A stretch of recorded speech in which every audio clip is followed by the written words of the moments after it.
Hi, and welcome to Art Lab, a podcast dedicated to conversations on visual culture, with me, Kamayani. On today's episode, we have with us Rintu Thomas and Sushmit Ghosh, whose debut feature, Writing with Fire, won the Special Jury Award, Impact for Change, and the Audience Award at the Sundance Film Festival 2021 in the World Cinema Documentary category. The film is about the journalists of Khabar Lahariya, a rural feminist media initiative run by women largely from oppressed castes. Though it hasn't been released yet, I thought it'd be a good moment to talk with its directors about non-fiction film practice, its current context in South Asia, especially India, as well as the way in which it is being received and platformed within the international documentary circuit. Let me first introduce you to Rintu and Sushmit. Graduates of the Master's Program at AJK Mass Communication Research Center, or MCRC, at Jamia Millia Islamia, they co-founded a production company with a focus on social justice called Black Ticket Films in 2009, putting out, in their words, a slate of films that are being used as advocacy, impact, and educational tools by institutions across the world. Their work has been supported by international organizations, including the Sundance Institute, International Documentary Film Festival, Amsterdam, the Tribeca Institute, and the Finnish Film Institute, among many others. They won the National Award for Best Film on the Environment in 2013 for their short documentary, Timbuktu, about an agricultural collective in Andhra Pradesh started by activists in the 1980s. You can view all their films on Black Ticket Films' website. On today's episode, we discuss the political economy of documentary filmmaking, its practitioners' love-hate relationship with the state. I think every government media organization in India has been name-checked in this episode. The influence and legacy of humanism in non-fiction film, and whether its future in South Asia lies on TikTok-type formats. Before we continue, I'd like to let our listeners know how to access the material accompanying our conversation. To view the images and other material being referenced and discussed in the episode, click on the link in the show notes to access the guide. You can also find the link to the guide for each episode in our Instagram captions and tweets. Hi, and welcome to Art Lab, Rintu and Sushmit. It's great to have you with us. Hi, Kamayani. It's very exciting to be talking to you like this. Yeah, I'm quite thrilled that you guys agreed to be on the show. I've always been curious, like a lot of people, I'm sure, cinephiles who've sort of grown up, reading about and hearing about the festival circuit. What was it like being at Sundance, even if virtually? I know you guys were there virtually because of the pandemic. And what was it like finding out that you'd won the Audience Award and Special Jury Prize? It's a huge moment, no? Yeah, I mean, it's just. I think both of us have grown up watching films that have come out of Sundance. Some of our favorite filmmakers have started their journey over there, so it felt special to have Writing with Fire playing at Sundance, albeit virtually. But I think what blew our heads was that, I mean, the festival director called us up like at 1 a.m. and was just like, "You guys have won the jury award." We were like, "What, really?" It's like, yeah, this is great, but just keep it on the loops because the announcements are going to happen in 48 hours. But this is great. You need to make a little video. So we made the video and sent it through to them. And then 12 hours later, she calls us up again. This news because you've also won the Audience Award, and that's where it really sort of like that was special because even she said that winning the jury award is of course a recognition for the film and from your peers, but the Audience Award is of course special. And this year what happened was that because the festival was virtual, Sundance opened up the films that it had in its slate pan America. So instead of actually physically having to go to Park City, you could be sitting anywhere in the US and watching the film. So there was a diverse audience that watched it, and I think like pretty much most films that played at Sundance this year went full house. We went full house for both screenings. So we had about 10,000 folks watching the film. And from that to get the Audience Award was super, super special. So we were absolutely over the moon. It's just such an honor and such a privilege. Also, because what does it really mean, the stage. and the scale of that stage, because non-fiction filmmaking is such a lonely enterprise. You're pretty much doing everything on your own, and we'd been doing that for this particular film for 5 long years. And in the middle came the pandemic, which threw so many uncertainties vis-a-vis everything, festivals and building your audience and everything. So, for an entirely Indian film made by Indian directors, produced by an Indian crew, to have that kind of stage, I mean, awards apart, but just that stage for the story to find its first audience was so satisfying. And I think it also opens up many gates for a lot of other things that will follow, a lot of other stories that are in the making. I think that is also a significant thing to for us, really. Yeah. And I think, one of the things that I'm interested in taking off, from your specific win, is that also I'm interested in how you view the interest in Indian or South Asian films or films from the global South within the international exhibitionary complex, which one might call the film festival circuit um, in regular parlance, and particularly how it pertains to non-fiction cinema. In the past few years, we're seeing more attention on films that come out of our part of the world. Off the top of my head, I can think of films like Saving Face, An Insignificant Man, or Naeem Mohammed's work. That has certain implications, political, economic, and infrastructural, for movie making and documentary filmmaking um, in India, let's say. So, what do you think of that? How do you conceive of that? How do you view that sort of um, phenomenon? And I think that it's an answer that is an important one for people to hear, because you guys are big winners, but also, like, therefore in a position to speak about this kind of shift, infrastructural shift. And then, there are political reasons for this. That's kind of what I'm trying to get at also. It is a sort of like, I mean, the canvas is massive. Like, your question is really interesting. So let me just, if you look at sort of like what's been happening over the past few years, this bigger question about who tells whose stories, that is essentially gripped like the global nonfiction community, so to speak. This larger debate of, do white folks get to tell stories about Black lives that matter, or who controls the narrative? So, in India as well, we've had like so many documentaries, nonfiction projects, where you have like American crews or British crews come in and tell stories that are essentially quintessentially Indian. But I think over the course of the last 4 or 5 years, these conversations have sort of like taken precedence, and that in itself has essentially informed how these stories are now being told, and really sort of the gatekeepers have in a sense shifted. If you look at from just an industry point of view globally, like more and more of these positions are now being manned by people of color, women of color, and that essentially is allowing for these pathways to open, where filmmakers from the global south are able to sort of tap into the resources required to essentially tell stories that are important to us, and tell it in a way that comes from the heart, is an absolutely sort of like quintessential local story, but has global relevance as well. It also sort of goes back to the fact, this conversation that we were having last time about, in India specifically, there is this, institutional support for documentaries is almost missing. I mean, it would be safe to say there is nothing over here for a documentary filmmaker who's sort of like, trying to break into the industry, who wants to sort of work on a project for, say, 2 or 3 years. How do you do it?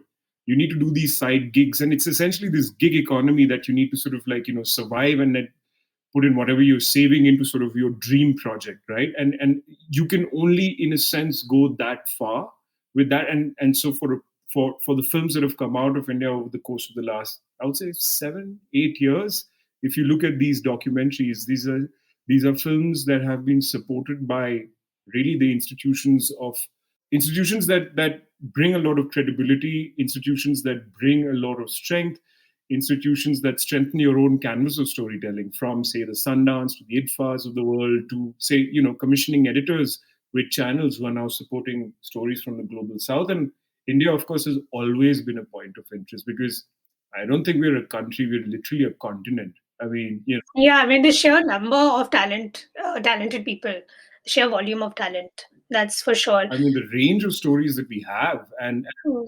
just, I mean, if you go to sort of like storytelling culture also in India changes. I mean, you just need to like travel 100 kilometers, food, language, oral traditions, everything sort of like, Yeah. you see a big. So there's just such a repository of sort of storytellers over here. And I think the world is, I wouldn't say discovering, but I would say has found ways in which to support folks coming from here telling our stories. So yeah. So there's two things that I kind of want to respond to, and I think that first of all, like what you said about the sort of white gaze that has dominated obviously the international filmmaking complex is sort of receding in a sense, or being challenged, let's say. That's one kind of way of looking at it. And there's a kind of decolonization of documentary practice that's maybe happening, but the money is still being routed through power centers in the global north, right? Like I'm thinking of a documentary like, to your point, like, period end of sentence, right? Although directed by an American, it was co-produced by an Indian team led by Guneet Monga, which was very involved on ground, as I understand from reading interviews, in putting the film together. And in that sense, there were many local eyes that were part of the filmmaking assemblage, which was widely critiqued within the subcontinent, which won an Oscar, which was lauded worldwide, and it was a film that attracted a lot of very valid criticisms about representation. But at the same time, when we talk about diversity and we talk about inclusion, that is also determined entirely by a kind of imperialist corporate aesthetic and political logic, right? Like what kinds of stories are also acceptable to for festivals in the global north. I mean, not always, but that's definitely a part of it, right? Like when you have the power centers are still located in, let's say, the UK, the US, sort of Anglo-American contexts. So that's always a sort of worry as well, like what kinds of representations even by local filmmakers are validated or appreciated. And the other thing is, I think, what you talked about, which I think is a really important point, about the dwindling of already poor resources dedicated to filmmaking, film practice, and documentary film practice in particular. The traditional source of financing for independent documentaries in India has been the state, whether it's PSBT or Public Service Broadcasting Trust, or Films Division, or NFDC. And last year, I think there was a restructuring with the National Film Archives of India and Films Division merging into NFDC, National Film Development Corporation of India, for those who don't know. So that, I think, is very interesting, because it's almost like these things are not coincidental, right? There's a shrinking of state support and a kind of pumping of international money into because of that lack, so that is not, you can't decouple those. And I think that is a very interesting point you made about this kind of reduction of resources. Through the 2010s, people have studied the relationship between the film festival circuit as part of a global culture industry configured by the West, quote unquote, financial systems and ideological values, and then the link to the neoliberal documentary form, which is basically the representation of reality, let's say, in the global South that's palatable to this West. And you are part of a generation that is navigating that shift, which I think is also really interesting. And what you said about the gig economy logic, I mean, I think that's true of all practitioners, right? Like, I feel like I never want to see the words SEO, content writing, ever again. Like, I will literally bodily reject that phrase.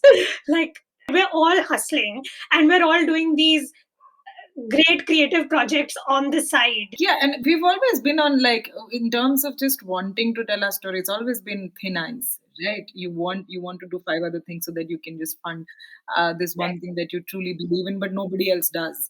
And I think earlier, very early on, when we had just started Black Ticket Films, and we were just contemplating or strategizing on how do we get projects. And this is way back in 2009, 2010, where social media, we're just transitioning from Orkut to Facebook, and everything is organic. So you're building your audience, brick and mortar. Showing our age, And really showing our yeah. age, all of us. Or good. And we realized that, what is institutional support, what are the avenues. It's either PSBT, films division. It's all these other small grants within these organizations, and the DVAP. Oh, right. The Directorate of Advertising and Visual Publicity. The DAVP empanelment, which meant that you had to be a vendor and get registered, etc. So we said, okay, let's try and like develop our own things, which nobody's going to really fund at the moment, but also let's try and tap into what exists. So we actually applied to DD Urdu right in the Wow, beginning. amazing. We put in a proposal. It was very interesting. We had Bold an open call. moves. Yeah. on revolutionary Muslim women throughout Indian history, and it was just like a portrait series of 10 episodes, which It was an open call, and we sort of like boiled down to like a 10, 11 episode piece on yes, Muslim women who'd sort of like changed. Yeah. yeah, and it had an entry fee, so you had to pay 12,000 rupees or 20. No, we ended up. So, oh yeah, this is the story. So Very crazy we story. didn't have Yeah. money in our bank. Wait, then. let me get this right. You guys had to pay DD. Yeah, you To had to apply. pay. So there was an application Yeah. fees of 25,000, Yes. and we borrowed 12,500 each from our parents. Yeah. And it was made a demand draft, and then Yeah. so I mean, this whole conversation about how the power centers lie in the West, or the Anglo-Saxon. Actually, the power centers actually lie in India as well. No, for sure. There are For sure.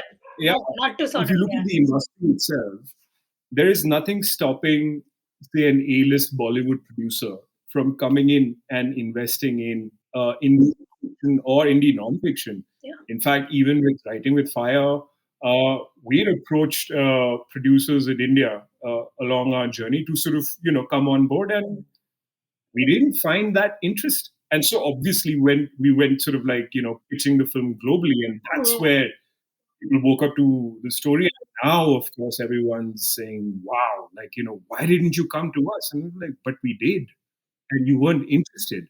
So what do we make of that? So this debate about how, and it's specifically in nonfiction, because there's literally nothing available. I think interestingly, like over the course of the last few years, institutions like BGDM, Brown Girl, Doc Mafia, they were filmmakers. They are artists who came together and really challenged the system, and they have rewritten the rules of the game.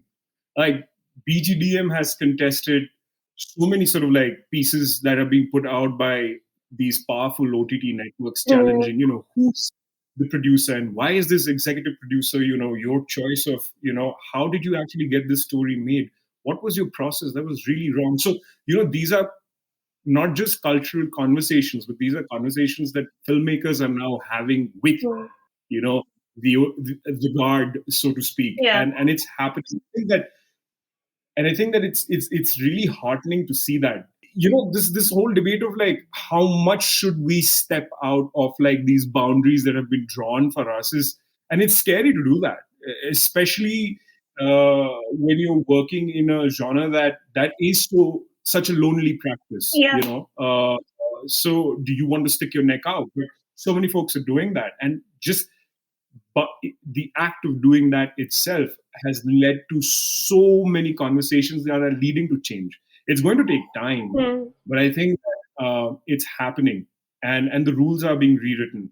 I don't know how that's going to affect folks like you and me, but I do believe that it is going to sort of like change a lot of things. And I think fundamentally, one of the fundamental reasons why now there is this revived interest in storytelling from the South by storytellers from the South is exactly that filmmakers in the West have woken up to this piece about why should white men be telling our stories, and who are these people who actually sort of like throw a dollar at us and expect sort of like a certain kind of narrative that satisfies their sort of like sense of colonial guilt or whatever it is that you want to call it. So, And I also think that those hierarchies are replicated even within a particular media culture, right? Like, let's say India or South Asia. I mean, we are basically dominated, we are a bourgeois, Savarna dominated industry, culture sector, all of us, for instance. And the Savarna gaze is in many ways analogous to the white gaze. And, returning to our discussion of the international political economy of culture, like who in the global south gets to tell stories, like even within the global south there are all these stratifications. Who in the global south gets to represent their reality, which is usually problematically conceived of or sort of framed in terms of the national, for the global market. Like, in India, middle to upper class folk from upper castes are the ones who'll even be resourced enough to make it to these festivals. But I just want to kind of go back to your filmography in general. I want to take a look at your work through Black Ticket Films. It seems like there's been a mix of commissioned work that you guys spoke about, and films that seem to be, of your part of your own kind of passion, like Kings of Horror, which was about the Ramsay brothers movies from the 80s, and of course Writing with Fire about Khabar Lahariya. How do you balance your personal political and aesthetic commitments across projects where you have varying levels of control over the content? Very early on, we as we were pitching ourselves to different organizations, and this was a time when people didn't have communication budgets allocated for films or any kind of visual material. We were actually creating pitch decks and approaching organizations saying, you do this incredible work. You need to look at how you can use the visual medium to talk back to your funders or audiences or just people to talk about your work, etc. And that's how we built our portfolio, really. And while that was happening, we always made sure that there was time and money saved to do our own thing. And we looked at it as two separate things at that time. And Delhi and Timbuktu and Notes from a Beautiful City. These are films that emerged out of that process. But I think we've been very fortunate that our commissioned work has more or less, I'd say 9 out of 10 times hit the interest points that we have. So had the incredible good fortune to work with projects that are talking about working with adolescent girls and health and public health in rural India, where women who have taken charge to change things for themselves and their communities, and sustainable livelihoods, resilience of local communities through their culture of food. So, there was always this similarity in interests. So it either we went looking for it or they came looking for us. Eventually, as the company was growing and the teams were growing, we were just like, this is exactly what I want to do. So, and I'm getting paid to do this. Was really the overarching joy of it. But there have been projects that were pitched to us where the lens didn't feel right, or the the tonality with which the story was being conceived was didn't feel right. And we've always had those conversations right on the beginning, where we have said, this is how we would like to see, because there is a great deal of power that we have as storytellers, as filmmakers, and we are aware of the power that rests within us.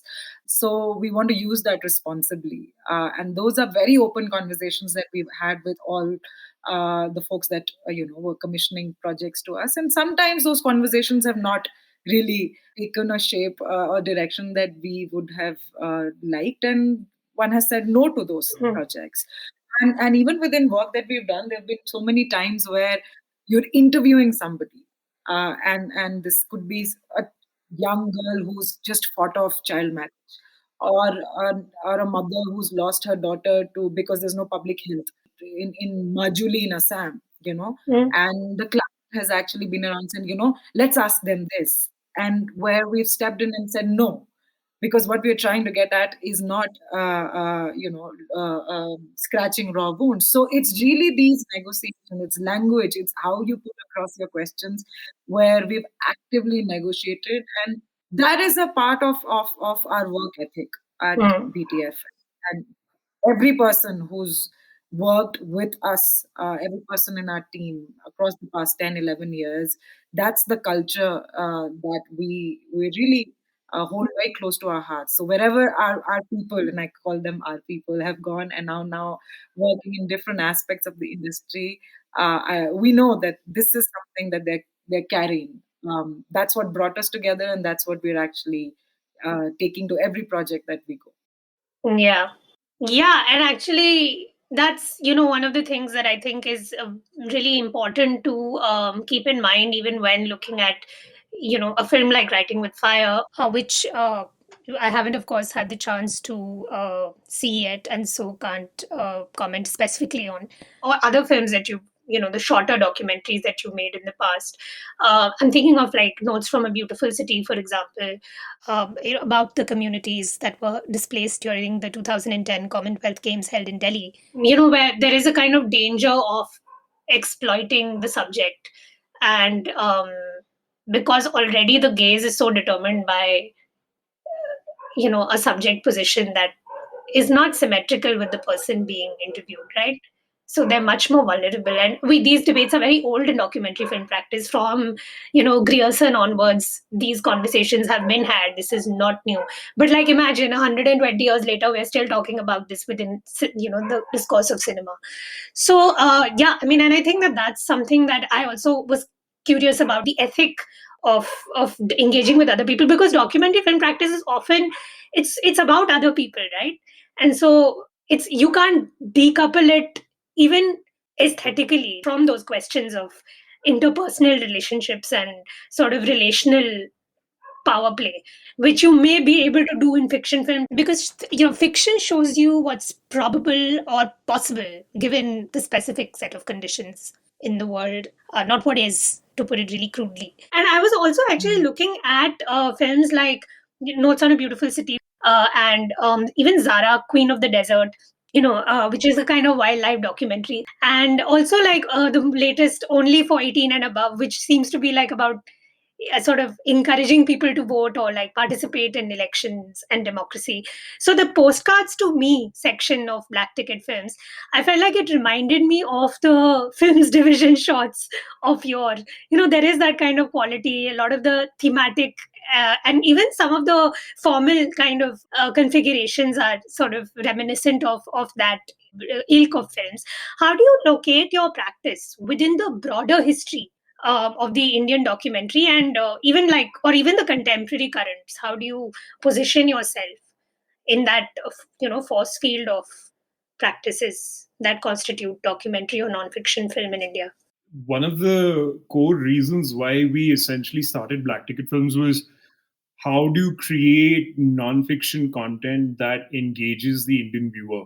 Because we were coming off a time where we didn't have DSLRs yet that made the visual image look a certain way, where you had these full frame cameras that can play with depth in a manner that can make your visuals look gorgeous. So you had to sort of be shooting with your PDs or your Z1s, and the images, in a sense, had a consistently flat quality. So how do you sort of break away from form and sort of redesign stories in a way that can engage an audience? So I remember one of our first indies was this film called In Search of My Home, which was about two families, one an Afghan family and a Burmese family, a Myanmarese family, where basically they were living in Delhi as invisible citizens. And the challenge that we had was, formalistically, like, we could only do interviews and nothing else.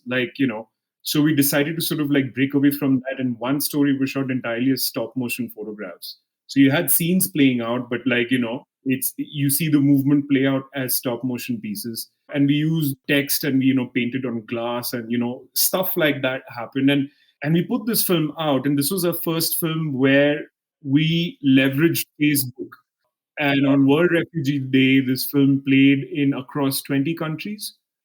One of the families had been denied the UN refugee certification, and this film created so much noise in Delhi that the UNHCR eventually had to revoke its own stance and issue a refugee certificate to the Myanmarese family. So I don't know how to locate this in sort of Indian nonfiction practice, because I think we have so much more to do before we can actually sort of like find this space, because we have the doyens of, like, I mean, Anand Patwardhan is someone whose work who's um, everyone's grown up to, so these are, like, the godfathers who we look up to. And so I don't know if we've actually actively ever talked about where do we see us in India, but it's always been about how do we tell this story, how does one approach it, and does it make sense? Hmm. Hmm. Yeah, I think that I'm hearing you also talk about your early films and the sort of stylistic decisions you made, this kind of all these sort of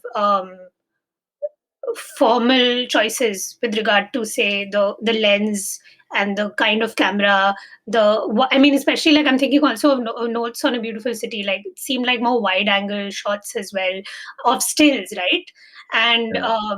so this sense of, like, panorama in a way, where, in communities that are actually completely invisible, so you kind of flip that optical logic, right, on its head. So there are obviously, like, these decisions you're making. I'm actually thinking of, I wrote a very critical piece on Anand Patwardhan. So in Artforum, basically, I talked about how, like, his film, like Reason, there's a particular strain of political documentary that's OTOs at this point. When he made Ram Ke Naam in 92 or 93, in the early 90s, those talking heads of young men saying, spewing this garbage was provocative and scary. Hmm. And now it's banal. Like, Hmm. people, we have a terrorist in parliament who'll say this. So that's also kind of and there are aesthetic stakes here. I mean, and there are very real ethical stakes here. So I think that when we talk about the aesthetics of impact, that shift is very important to talk about. People like Anand Patwardhan, important as they are, of course, they sort of emerge at a particular moment in post-emergency India, where there's a very different media sphere, a very different technological, environment. So I think that that's something I'm really interested in also, hearing from you as we maybe advance through the interview. What is this aesthetics of impact? Because that, I think, is a more interesting formulation to think about. There are very real political and material consequences. There are ethical consequences, and they all are inherent in the form and style of the film. Like, as we were just discussing, they cannot be delinked. So Hmm. and I'm also thinking of a film like Kings of Horror. Kings of Horror is a film that it's a short documentary about this sort of cinematic culture of the 1980s, and the kind of social worlds and social imaginaries that sort of were part of the viewing experience of these sort of B grade horror films. The way in which you chose to shoot the film, the Ramsay brothers did not want to appear on camera. You made that clear in the film. And B, you have all these contemporary filmmakers who are now big shots like Sriram Raghavan, Anurag Kashyap, Ashim Ahluwalia, legitimizing that nostalgia and talking about their own boyhood love affair with these seedy 80s films. So the talking heads and also the graphic interventions that you guys use, the illustrations. I want to talk to you guys about that, because I know that you discussed how there was a certain kind. These were choices that you also had to make because of the limitations of what was available to you materially, right? And I want to talk a little bit about that. So how do your film aesthetics get determined by that, by the lack? पता ही नहीं था ये film बनाने के लिए जैसे बनाया. I think like a lot of projects of the heart, we started talking about it when we were in college, and we shared the love for Ramsay ki ye dekhi hai, and most of viewing was clandestine as we were growing up, kind of things. And we'd always talked about in our random conversation, oh, we should explore this. India has a very bad culture of like not archiving its fascinating past. So we should, and we would never get to it till after Timbuktu. We saw this call out from PSBT saying, call for proposals, and Sushmit said, I think we should put Ramsay wali film ka proposal, and I thought PSBT is never going to fund anything like that. Why do you even want to waste your And time I was doing just that? like, hum kaun sa ye bana rahe? We've been sitting on it for like 6 years. So he said now. we needed a push. He said, I'm just going to do it. And he wrote the proposal in like a day and sent it in. And lo and behold, they wrote back saying we'd be interested. And our lens at that time was, who are these people? Fans know their biography, which is fascinating. But more importantly, what were they trying to do with this kind of cinema? How did they thrive? And what does that tell us about our film watching and film producing culture? So that was the larger question we were exploring. And then BSBT told us what the budget was. Yeah, I mean, then we realized that we basically had literally That was the put real out- moment of horror. Ironically, like the budget had gone down from many years ago when we'd done Timbuktu with PSBT. Incidentally, like we were getting offered less, and in all their graciousness, PSBT said, "From this commission of filmmakers, you've actually got the most."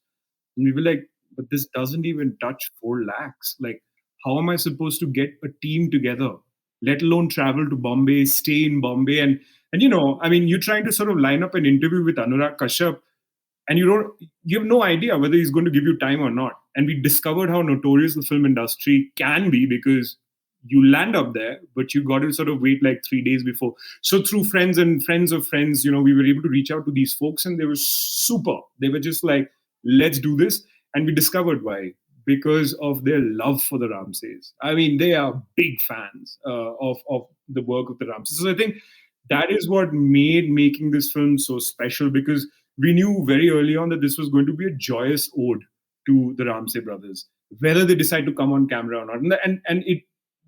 How we sort of designed the first cut was exactly what you're talking about. It was a super political cut, because the film talked about themes of censorship, about politics, about, again, who gets to tell whose stories, and how if you're not a part of a clique, then you're out of the economics of what Bollywood essentially is all about.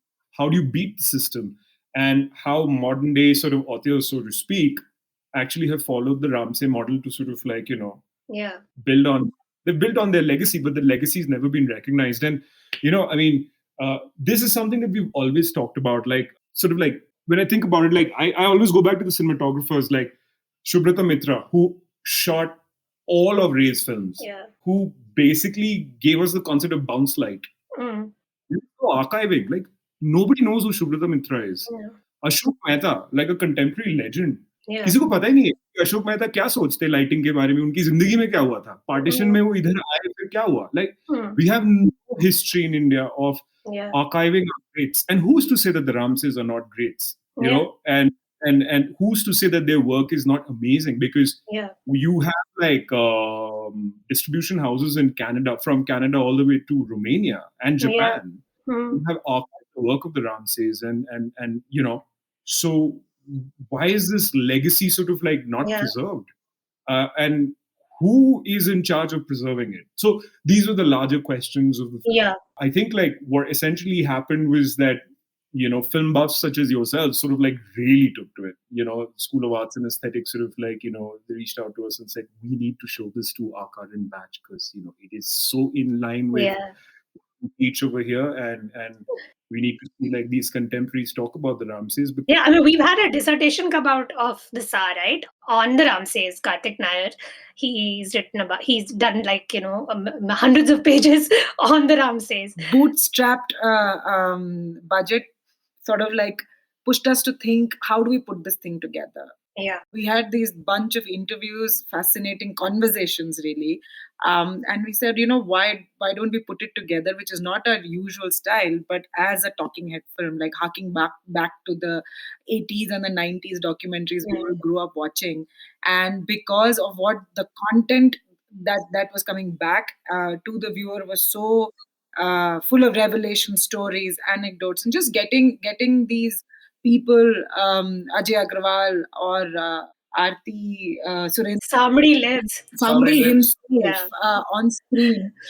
We knew that it was engaging content, and then to sort of as to reflect also Mm. symbolism to the Ramsay universe itself, we sort of like made sure that there was this music video kind of feel to some of the footage. We Yeah.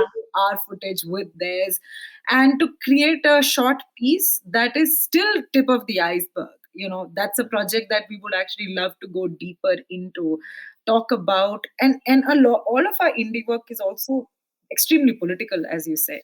Choose to Yeah. talk about the Commonwealth Games and who's kept out of this whole edifice of development is our response, Mm. is our anger towards the way the state was putting together a sports extravaganza. Who are you? Yeah. Who are at the margins of citizenship? Who can be heard? Who can be seen? Who is invisibilized structurally? These are things that not consciously, Yeah. one is Yeah. Yeah. constantly dealing with that. So even in this, the real star system that exists within Bollywood, where you're an Yeah. A-lister or a C-lister, and if you've acted in a Ramsay film, then you can't be in a Yash Raj film, and how these dynamics actually inform the cultural production of an entire Yeah. nation. So these are questions we are asking in the film, and so far, whoever's seen it Mm. has responded with so much love. It's already being used as educational material in universities globally. So we know that the film has a life beyond festival Yeah. or the couple of public exhibitions that it's had, and that's great fun because then the film has a life beyond us. Yeah. Yeah, yeah. Yeah, and that's also interesting, to think about, documentary film also, of course, has always been part of pedagogical apparatus, teaching material. Hmm. And to have a film like Kings of Horror, be within that canon is, I'm sure it must be very gratifying. Because it's also an unusual film to be, included in such a manner. But I think that that's true also, like this, the genealogy of independent filmmakers in India, like as we saw in the film, connected to the Ramsays, who were sort of one of the early independent film practitioners, in a sense, or a certain an older generation of independent film practitioners outside of the Bollywood firmament. Within the complex of industrial Hindi cinema, they'd set up a cottage industry of sorts that didn't quite operate at the scale of the big studios, but was making as much or more money than they were in the 80s. Rishi Majumdar wrote an essay about the Ramsays. I think it was called Ramsays International. Apparently, Tulsi Ramsay called his sort of these home productions, tiffin box productions. There was something bittersweet as well about like seeing all of these faces as they morphed from the original footage to the present day, older, wizened kind of, real people who played those figures. So there's a lot of that. And I think that what Rintu said also about, the it being political, choosing to work with an archive of schlock. I mean, that's political, right? So yeah, but I also thought like, when I was watching Kings of Horror, it sort of struck me as well that that poignant aspect of seeing these faces and this kind of flinty nostalgia. We spoke about your influences internationally, and you cited Werner Herzog and the new Iranian cinema of the 1990s among your influences. And I remember thinking that going back to those the talking heads of these actors, there's a kind of stoic humanism at the heart of both Herzog's work and the Iranian cinema of the 90s, Kiarostami and Panahi and all of these people. Even with Writing with Fire, the little that I've managed to glimpse online, there's a sense of being up against the odds, which can be a very triumphalist sort of narrative, but also a starkness to their limits. And this humanist kind of ethos, do you want to just expand on that bit? And I don't think we wanted to make heroes out of anybody, heroes or heroines. Like any of the films that, I mean, in sense, in Timbuktu, Bablu Ganguly holds the narrative together. But I mean, He's just another farmer amongst the many hundreds he's working with. So that's something that we were sort of like fairly conscious about. And I think we were talking to a couple of fellow filmmakers sometime last year, and just like jamming on what are you working on, ideas, etc. And we were talking about a couple of films that we have done or are in the works. And one of the things that this filmmaker, she said, I realized that you guys place your stories a lot in outliers or disruptors, and is that a conscious choice? And that's when we were like, wow, that's someone else reflecting on your work, which you're consciously doing, but people who are constantly, by the nature of how hierarchy works in society, in families, everywhere, like, or on the margins, so to speak. And then from there, sort of like, pushing their way in, creating an alternative vision for a future, finding their own voice. And these are people that we get naturally attracted to. Could be a farmer, could be the Ramsay, could be the construction worker who's building a giant MNC complex that has nothing to do with it. Like him, the day he gets off the tallest lift, or if it's the journalists in Khabar Lahariya, it's really people who are not going to take status quo on the face of it. And our job is really to, through the visual medium, find the unique language for each story to really, engage. That's our voice. My art is my voice. That's my comment. That's my conversation when I'm entering a room. Yeah. And you as an audience can agree, engage, disagree, but that's what I'm bringing to the conversation. And so that, I think that's why one does this job and is fascinated by it day in, day out, because of this leap of faith one is taking with the characters, and this relationship of trust. And therefore, it's not a conscious effort to humanize it. That's the natural style. That's what attracts us to stories. That's what stories have done to us. Yeah. And so again, this, when we are articulating it to you or to that other filmmaker, we're able to intellectualize it and put in, like, try to, like, I'm sounding like there's a system to it, but it's very intuitive. It's a story that we've read on the internet, in the magazine, or a photo story that we saw on the internet. That's how we got to know about Khabar Lahariya's work. So it's a small trigger, and then this is the story you want to tell. Yeah. Yeah, I mean, to me, it did seem like that when you spoke about, the films that the filmmakers whose work has sort of, affected your own practice.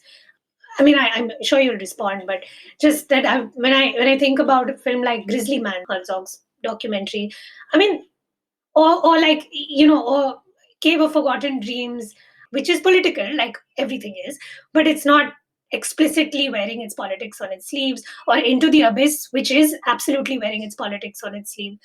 I mean, this kind of, these close-ups, these of faces, the lingering shots, and the compositions of arrangements between human nature, the world, and the human subject against this kind of complicated tapestry, whether it's the wild, whether it's the justice system, whether it's, ancestral heritage. I'm just thinking that maybe that is an approach that, you articulate in some sense when you talk about the way that you take the camera to these locations and to these people. For instance, in the lives of these journalists from Khabar Lahariya or the Ramsay brothers, you only get a glimpse. There's something oblique, and there's something that's off screen, right? And there's only so much that you can accompany them, but you're trying to capture that on camera. So what kind of relationship can you forge as an outsider who's approaching with empathy? So that, I think, those things are really what kind of make, for instance, the work of these people that we were discussing humanistic. Sushmit, do you want to say anything? You've been unusually quiet. It's such a hard question to respond to, because after our last call also, I was just like, having a chat with Rintu about like kya influences hai. And it's just such a massive range. I mean, and we start talking about our own personal history. So storytelling is something that had been lying around in my family forever. Like, I mean, I'm a grandchild of, like, my grandparents on either side came into India as refugees. And so our family, so always, there's always been sort of like this hidden trauma. No one talked about it. They would talk about it, in bits and pieces. Now they're in their 90s. We don't want to broach these stories, but they come out like in these moments. Grandmother used to sort of like, when I was a kid, she used to read out Abul Tabul Shukumar Ray's stories and Mahashweta Devi stories. What a range! Like, from limp to all the way to sort of somebody like Mahashweta Devi. And then in college, I discovered Manto through Shafi, who's a sort of like a batchmate of ours. And so our lane in college in NCRC had been renamed Sadat Hasan Manto Lane. So one day I was walking with Shafi, I was like, Manto kaun hai yaar? And he was like, "Tum Manto ko nahi jante?" And Shafi was an Urdu scholar. I was like, "No, I don't."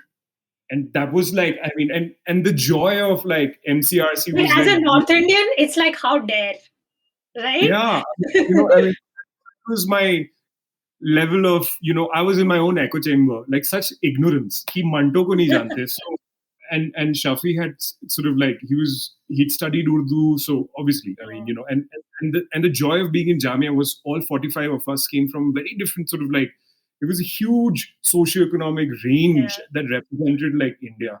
So Shafi was like, "Chalo mere saath." So he took me to the Jamia library, and he pulled out Manto's short stories, issued the books, and he was like, "I will read Manto to you in Urdu." And I was like, "मुझे उर्दू समझ में नहीं आती, ये तो बहुत ठेठ है, मैं अंग्रेजी में पढ़ लूंगा." And he was like, "अंग्रेजी में ना ट्रांसलेशन हो चुका है, so उसका मजा नहीं आएगा, मैं पढ़ता हूँ और हर लाइन में तुम्हें समझा दूंगा फिर." And that sort of, that 1 week where he read out Manto's short stories to me, we used to sit in this old studio garden after college was over, and he would read these stories out to me, had such a profound impact on me, because I was just like, that is storytelling, where in one paragraph you can really sort of assault all my senses and suck my soul out and then stuff it back in again and make me feel invigorated. How can you do that with words in half a page? Like, that's amazing. I don't know how to sort of like influences, because it's all over. And for sure. Yeah, it's always a question that I get a bit stumped to respond to, because when people, what have been your influences, and I'm just like, I don't know who to pick, because I love David Fincher as well, but but David Fincher एक जगह, Zhang Yimou एक जगह, और फिर कैसे इस range को हम But contain मेरे करें. साथ तो और भी worse है. I had not seen a single documentary in my life till I reached the doors of MCRC. और पहले दिन when they were like, just introductions and what would you like to be, and people said, oh, I'd like, few people said, these are the kinds of films that I've watched and I want to be a documentary filmmaker. And I remember thinking, documentary filmmaker कौन बनना चाहता है? Like, what is the viability of famous last words? Yeah, I did it in my head, and look where life takes you. But so in terms of just like my own understanding of cinema was very basic. I'd grown up on like 80s, 90s ka cable television, watching Bollywood from the 90s, which is by far like the worst that Bollywood produced. That's true. This is accurate. And so I She guess will sing you all the 90s songs. Listen, we need to get on a separate call for this. And a therapy will be involved for all of us, because I think we are my car, when we are out on shoots, no one wants to be in the car with me because I'm constantly playing these. Listen, I'm with you. We need to start a club. It's like we're all dealing with the PTSD of the 90s cultural assault on our collective senses. But I totally get that. I mean, and also like, you mentioned Manto again, somebody, he's again a, sort of humanist writer. And I don't think that it's always easy to kind of, what you guys said, like map these influences in that way directly. Like, that's not a thing that happens for any artistic practitioner. And it's also, by the way, Sushmit, a great advertisement for public universities. Look where this takes you.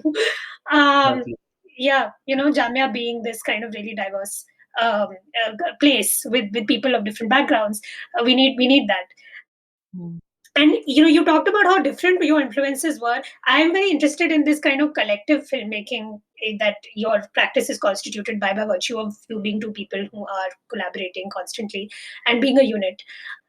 India has had a long tradition of collective documentary practice, but I want to know from you the logistics and sort of practicalities of working together, whether it's sound, whether it's camera work, how do you come to cinematographic decisions, how do you make those sound decisions, especially because you guys are the kind of documentaries you make, you're shooting on location.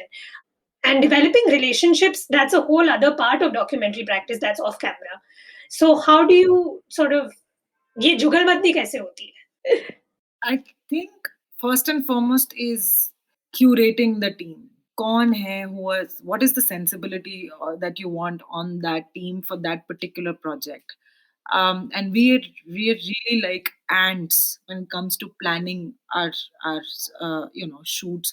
So there's a whole process before which you reach production. So doing our research, just jotting down the story on paper, and it's all projections. These are things that you would estimate, but we've never landed up with a camera on any location not knowing what to do. So we spend a lot of time during pre-production, and we kind of handpick the team that we want to work with, from the DPs to the editor to the person's going to do the music. So that's the real jugalbandi, where everyone is on the same page of kya karne wale hain, and what are their influences, what kind of references are we looking at, ab tak kya kiya hai, and how do we want to change that. So that's a big conversation always. Do you have new people working with you for different films, or do you have like your cohort? Big pool now of people that we have been constantly working on. It keeps increasing. We are very excited about working with new people. So till I think the pandemic hit us, there were people constantly interning with us, and our first interns are now writers and DPs and directors. So it's a big family, and from that pool we constantly try to match make different projects and see. It's really about who's going to get that lens, and understands the story as intuitively as we do.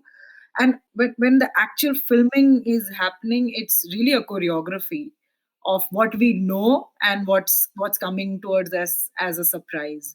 And between Sushmit and me, we've realized now that he's sort of like the big picture person, the larger details, that, and I'm the finer details, like the smaller nitty gritties person, and that works really well as a combination. And we have our good days, very good days, bad days, terrible days, but it's all, and people who work with us have now understood that symphony. I think it's fun for them because, you switch off at the end of the day when you finished your shoot. But like for us, we just like also married couple, so into another gear. So yeah, it's fun. It's not easy, but I don't think we would have it any other way because I think what I think the most important thing that went on to us sort of starting work together and incubating the idea of Black Ticket Films was that we might have very different ways and approaches to telling stories, and our styles of directing are very different. But philosophically, we're sort of aligned with what we want to do with the medium of storytelling, and whether that be nonfiction and now potentially fiction as well. A couple of ideas that we're working on. We just know where we want to go with it, and I think that's so important. So, like what your larger vision is, and what is it that you're trying to do as an artist, especially in the context of a place like India, where your art can have many ramifications. Yeah. In the times we're in now. So yeah. Yeah, I guess, I mean, to me it's interesting how people who are sort of working together as a unit have to kind of develop this coordination and just this kind of also logistical and practical chemistry. That I think, and filmmaking is such an intensive, resource intensive job. Final question, and I think this is a broad one, but an important one. Now, this film that you've done, writing with fire, is sort of based within the news media sphere, and it struck me that so this is just a casual taxonomy, but with nonfiction film, you have a few broad strands that have emerged in India. not in terms of genres, but in terms of sites of consumption, let's say. So you have the classic sort of news media documentary, which these days is also a vehicle for government propaganda because we no longer have a free press. The independent social or political documentary, whether state funded or privately produced, that in India historically found its viewers via public screenings at universities or cultural centers or even maybe localities. And that's now migrated online, perhaps, in some cases. Then there is the contemporary art nonfiction work, which is installed in white cube or black cube spaces. And one might expand the sort of post cinematic horizon to include native internet formats like TikTok, for example, which is a largely subaltern media form. So, how do you think of these various strands of nonfiction film as practitioners? Maybe a slightly dense question, but I think your answer is important. मुझे तो बहुत अच्छा लगता है that I mean you have so many different ways of sort of like expressing now, and not less to do with technology, because I think that the internet has also changed the way we're telling our stories and consuming Yeah. our stories. So as Bresson I think once said, I'd rather people feel a film than understand it, because feelings arise before intellect. So even a photograph is a story.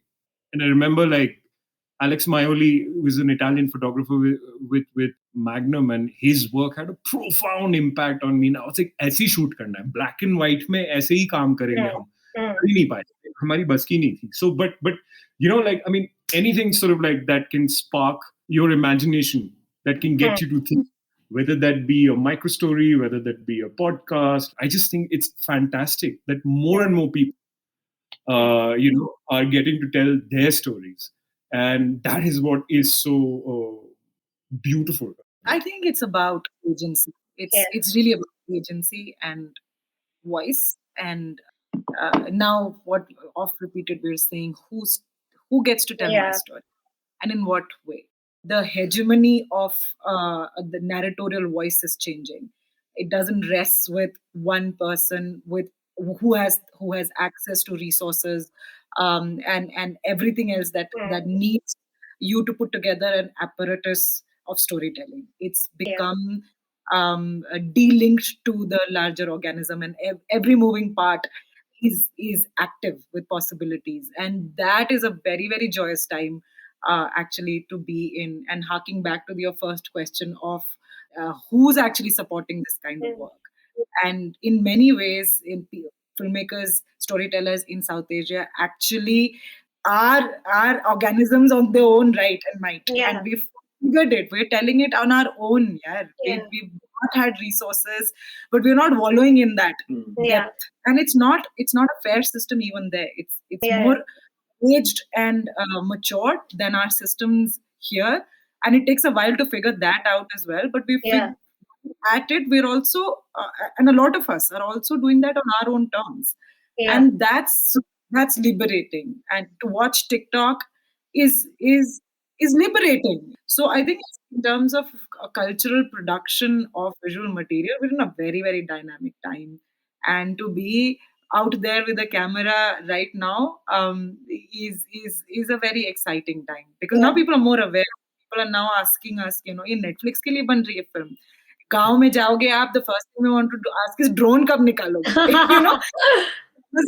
Completely changed. The kids are on it for sure.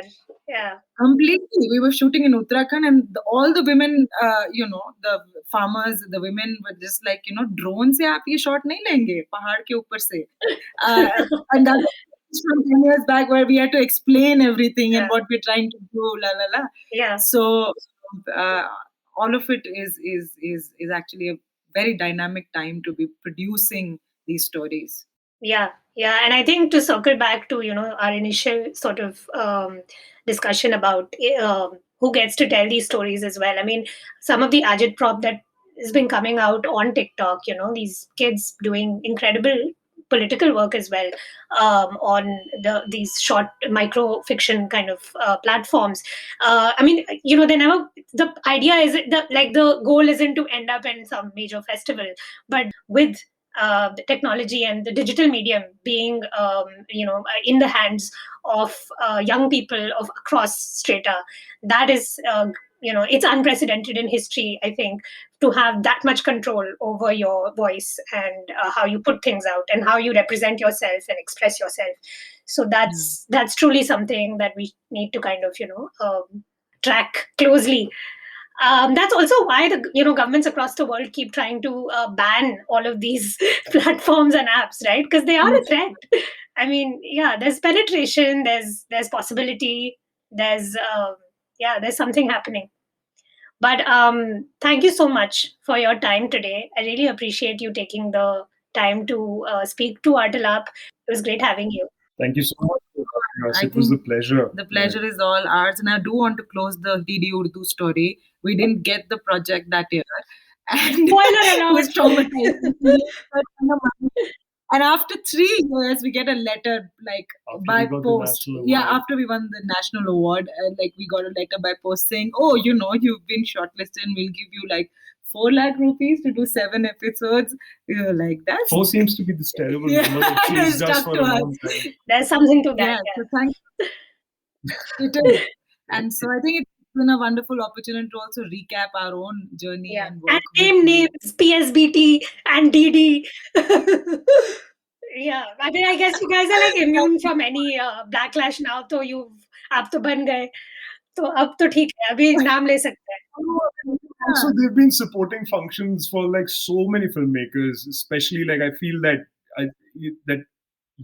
one of the critiques that a lot of filmmakers, including us, have had is that why can't you increase the grants and reduce the number of filmmakers?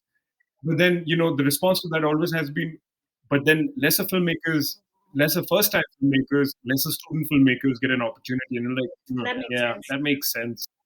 So it's bootstrapped, but it is what it is, and you've got to sort of live with that. And I think the times that we are in now, more and more people are finding newer ways of telling their stories. So while there are no avenues, there are many avenues, and that's the irony of it all. And that is what makes it so exciting to be a storyteller in today's day. So you're right. Paradox, but a promising one. Let's see how it plays out. Thank you so much once again for being on Artalap. Thank you. And all the best with all your future projects. I hope we have a chance to speak in depth, maybe once Writing with Fire gets a wider release in India. Thank you for tuning in to Artalap with Rintu Thomas and Sushmit Ghosh, in which we discuss their award-winning filmmaking practice in the wake of their multiple wins at the Sundance Film Festival 2021. If you enjoyed the podcast, please like and share the episode over social media. For more information and updates, you can follow us on Instagram at art.alap and on Twitter at @RTALAAP. Before I go, I want to take a moment to send strength and support to our listeners as we in India battle the COVID-19 pandemic. I hope you and those you care about stay safe during this time. A reminder too that direct messages on Artalap's social media, Instagram and Twitter are open if you want to share resources, especially if you're an arts and culture organization wanting to spread information about relief initiatives.